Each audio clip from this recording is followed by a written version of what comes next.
नाम देने का फैसला कियो। आप लोग ने ऐसा न समझना चाहिए मारा, पर उल्टा बस इल्जाम ही मिल गया। झूठी, फरेबी, नौटंकी, बस तो यही सब हूँ मैं आप सबकी नजर में। अब थक गई हूँ रोज सफाई देते देते। नहीं चाहिए मने ऐसी जिंदगी, और यो जिंदगी को नरक बनाया है इस बच्चे ने।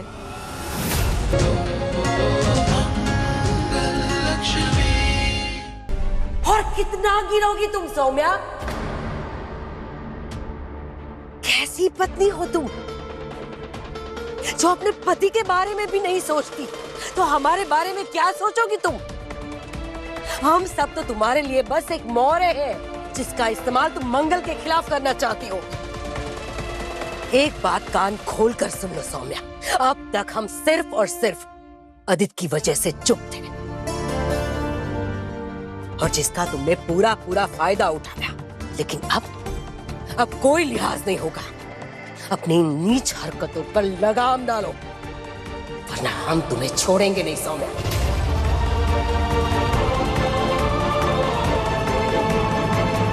देख लिया, कहा था ना कि सच बाहर आ ही जाता है। तुमने इस परिवार पर बहुत हमले किए हैं सौम्या, लेकिन अब जरा संभल कर। तुम कितनी भी कोशिशें कर लो, लेकिन मैं इस परिवार को छोड़कर कभी नहीं जाऊंगी। इस परिवार की ढाल बनकर खड़ी रहूंगी, और तुम जैसे लोगों से अपने परिवार को बचाऊंगी हमेशा।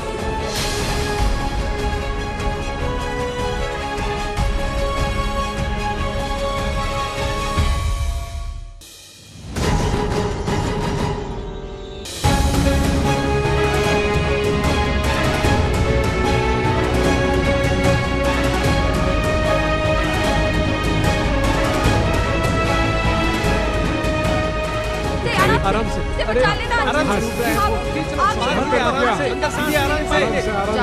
बाहर निकालो अंदर से। पगल,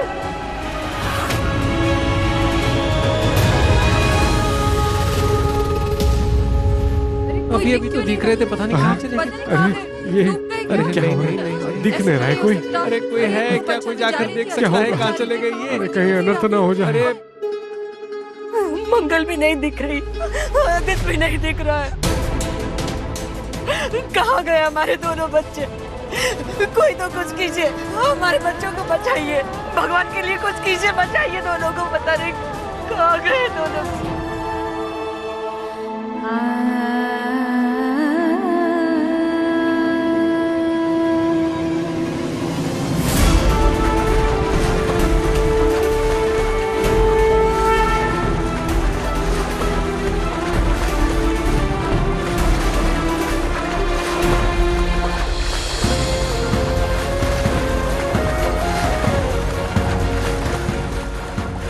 आइए आदित्य जी।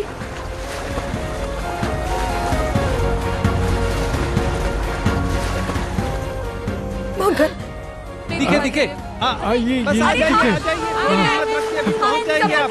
आ रही, आ जा, संभल कर आ जा। बस थोड़ी हिम्मत रखो, किनारे तक पहुंच जाओगे। आ जाओ, थोड़ा और हिम्मत कर लो। बहुत हिम्मत दिखाई मुझे।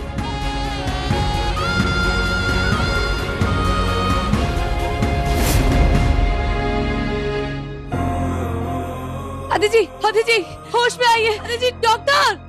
आदित्य जी, आदित्य जी,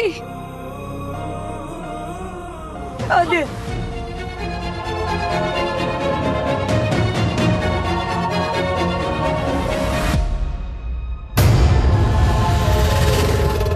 ये क्या किया तुमने? ऐसे कैसे आदित्य को धक्का मार दिया? इतना बड़ा रिस्क लिया उसकी जान के साथ। गंवार औरत हो तुम। अरे डूब के मर जाता वो तो। कैसे डूब जाते? क्या मैं इतना बड़ा रिस्क लूंगी कि आदित्य जी को बिना सोचे समझे पानी में ऐसे ही जाने दूंगी?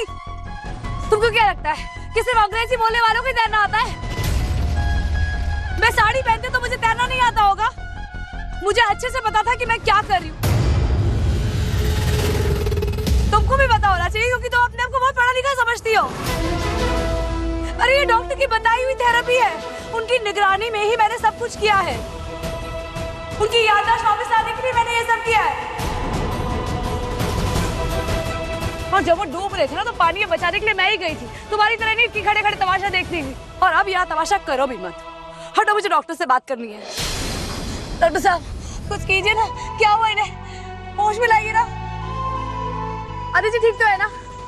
थेरेपी का कुछ असर हुआ? वही चेक कर रहा हूँ मैं। अरे जी होश में आइए।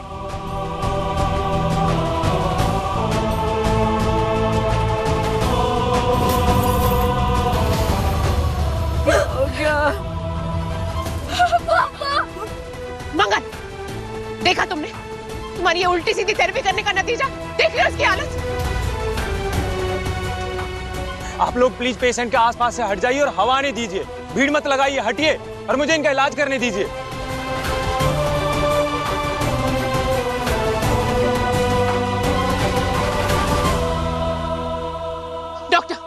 डॉक्टर ये क्या हो रहा है आदित्य को? वो ठीक तो हो जाएगा ना? कुछ कह नहीं सकते, 50-50 चांस है, बाकी मैं चेक कर रहा हूँ। नहीं।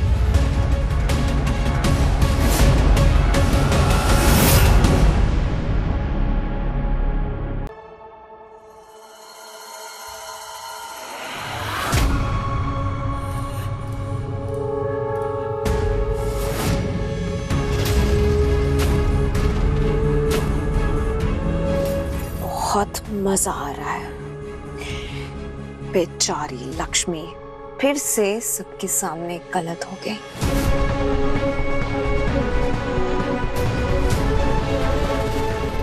मैंने कहा था ना,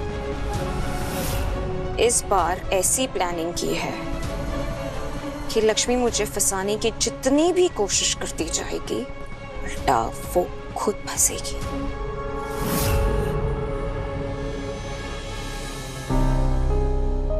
लक्ष्मी, देखो तुम ही बोलती हो ना कि सॉरी बोलने से कोई छोटा नहीं होता, तो बस तुम कल जो हुआ उसके लिए मर्ती से सॉरी बोल देना। ओके?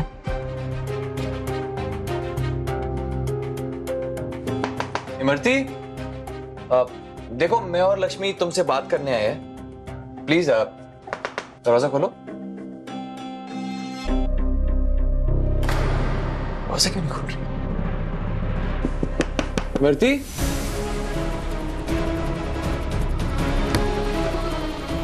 इमरती,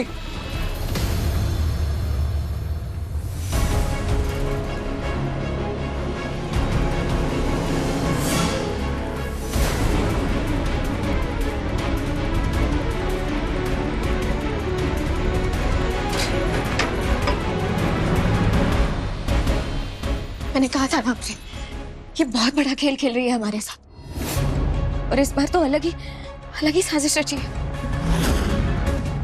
एक मिनट, अगर उसके पेट में हमारा बच्चा है तो बच्चा लेके भाग गई है वो। लक्ष्मी क्या बोल रही हो तुम?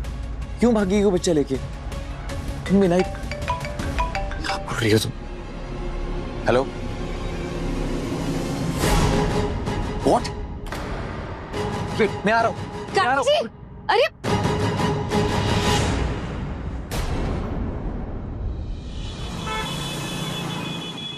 अरे कहाँ चला गया है मेरा बेटा? हाँ, ऐसा क्या कह दिया तूने जो अचानक वो यूं घर से चला गया? माँ, मुझे खुद भी नहीं पता कि क्या हुआ है।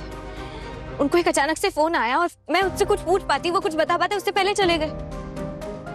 सिर्फ इतना ही नहीं, रिया भी घर से गायब है। फिर कार्तिक जी का ऐसे चले जाना, ये तो कुछ समझ में नहीं आ रहा है अब। डोंट वरी लक्ष्मी, हम दोनों वापस आ गए।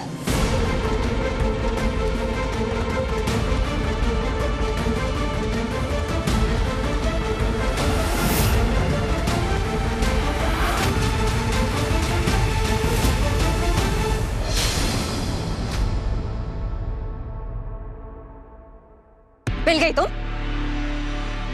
तुम्हें क्या लगा ऐसे ही आसानी से हमारे हाथ से निकल जाओगी तुम? हम छोड़ेंगे नहीं तुम्हें। लक्ष्मी, ये क्या जिया लगा के रखा है तुमने? और तुम्हें पता है अजय घर से क्यों भागी थी? तुम्हारी वजह से। शुक्र है मुझे फोन आ गया और मैं टाइम से पहुंच गया, नहीं तो पता नहीं आज क्या कर देती। क्या बात है कार्तिक, ये क्या करने जा रही थी? माँ लक्ष्मी के बार बार इस पे शक करने से बार बार इस पे इल्जाम लगाने से कि ये नाटक कर रही है, इसकी प्रेगनेंसी फेक है, इसके मन पर इतना गहरा असर हुआ कि इस बच्चे को जन्म नहीं देना चाहती है।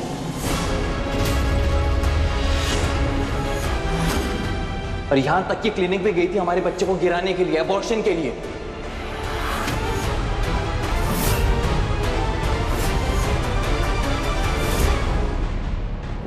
इमरती,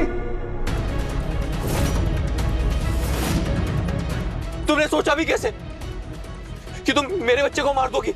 किस हक से कर रही थी तुम ये? डॉक्टर, मेरा बच्चा ठीक तो है ना? डोंट वरी, बच्चा बिल्कुल ठीक है। इसलिए पहले मैंने आपको इन्फॉर्म करना जरूरी समझा। पर इमरती अभी स्ट्रेस में है, वो ये प्रेगनेंसी नहीं चाहती।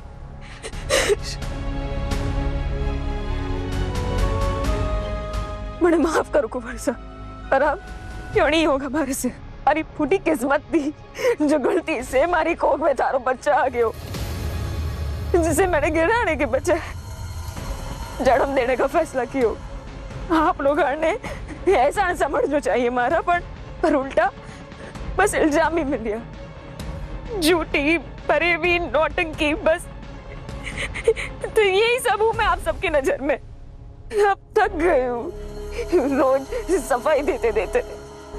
नहीं चाहिए मने ऐसी जिंदगी, और यो जिंदगी को नरक बनाया है इस बच्चे ने। अब बस, अब ना कोई समझौता और ना ही कोई मुसीबत। इस बच्चे को खत्म करके मैंने वापस अपने गांव जाना है। माफ करना, नहीं होगा हमारे से। नहीं इमरती, मैं माफी मांगता हूँ लक्ष्मी की तरफ से, हमारे पूरे परिवार की तरफ से। प्लीज ऐसा मत सोचो, ये बच्चा हमारी जिंदगी, प्लीज हमारी जिंदगी को हमसे मत छीनो। अगर ये बच्चा चला गया ना तो सब खत्म हो जाएगा। इमरती, मैं तुम्हारी तकलीफ समझता हूँ, इसीलिए मैं तुमसे वादा करता हूँ कि आज के बाद इस घर में तुम्हें कोई तकलीफ नहीं देगा, कोई तुम पे उंगली नहीं उठाएगा, कोई तुम्हें परेशान नहीं करेगा। मैं जिम्मेदारी लेता हूँ तुम्हारा ख्याल रखने की। बस तुम इस बच्चे को मारने के बारे में कभी मत सोचना। हो सके तो माफ कर देना हमें। इज्जत कर चलो प्लीज।